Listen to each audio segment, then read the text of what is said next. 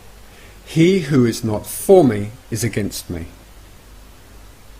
When man finally identifies himself with his imagination rather than his senses, he has at long last discovered the core of reality.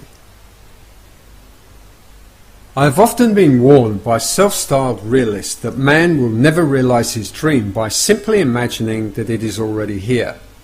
Yet man can realize his dream by simply imagining that it is already here. That is exactly what this collection of stories proves. If only men were prepared to live imaginatively in the feeling of the wish fulfilled, advancing confidently in their controlled waking dream, then the power of imagining would answer their adventurous fancy, and the wish fulfilled would break in upon them and take them unawares.